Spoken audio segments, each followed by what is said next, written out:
Hi friends, இன்றைக்கி வந்து பார்த்தீங்கன்னா செவ்வாய்க்கிழமை. இன்றைக்கி மார்னிங் பிரேக்ஃபாஸ்ட்டும் லஞ்ச் என்னென்னு பார்க்கலாம். இன்றைக்கி பிரேக்ஃபாஸ்ட் வந்து பார்த்தீங்கன்னா உருளைக்கிழங்கு மசாலா தோசை, அது கூட வந்து பொட்டுக்கடலை சட்னிங்க, பருப்பு சாம்பார். இன்றைக்கி மார்னிங் பிரேக்ஃபாஸ்ட் வந்து இதுதான். அதுக்கப்புறம் லஞ்ச் என்னென்னு பார்க்கலாம். லஞ்சுக்கு வந்து பார்த்தீங்கன்னா சாதம் வந்து ஜெய்குட்டிக்கும் குட்டிமாவுக்கும் போட்டாச்சு.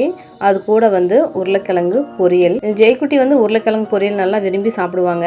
குட்டிமா வந்து கொஞ்சம் லைட்டாக தான் சாப்பிடுவாங்க. அதனால் அவங்களுக்கு பொரியல் கொஞ்சம் கம்மியாக வச்சுட்டேன். அதுக்கப்புறம் முட்டை வேக வச்சு அதை வந்து கொஞ்சம் ஃப்ரை பண்ணி கொடுத்துட்டேன் ஜெய்குட்டிக்கு. குட்டிமாவுக்கு வந்து இந்த காரம் அதிகமாக சாப்பிட மாட்டாங்க. அதனால் அவங்களுக்கு வேக வச்சு அப்படியே கட் பண்ணி மட்டும் லஞ்சோடு வச்சுட்டேன். லஞ்சுக்கு வந்து பார்த்தீங்கன்னா கத்திரிக்காயும் பருப்பும் போட்ட சாம்பார் தான். ஜெய்குட்டி இன்றைக்கும் நான் மாம்பழமே எடுத்துகிட்டு போகிறேன்னு சொல்லிட்டான் ஸ்நாக்ஸுக்கு. குட்டிமா வந்து வழக்கம் போல் ஸ்நாக்ஸ் வந்து இந்த பிஸ்கெட் ஐட்டம் தான் எடுத்துக்கிட்டாங்க. இன்றைக்கி பிரேக்ஃபாஸ்ட்டும் லஞ்சு இவ்வளோதாங்க. நிறைய பேர் சொல்லி விஷ் பண்ண சொல்லியிருக்கீங்க. லாங் வீடியோவில் போஸ்ட் பண்ணியிருக்கேன், கீழே இருக்குது, செக் பண்ணி பாருங்கள். இன்றைக்கி பிறந்தநாள் கொண்டாடும் அனைவருக்கும் என்னுடைய மனமார்ந்த வாழ்த்துக்கள்.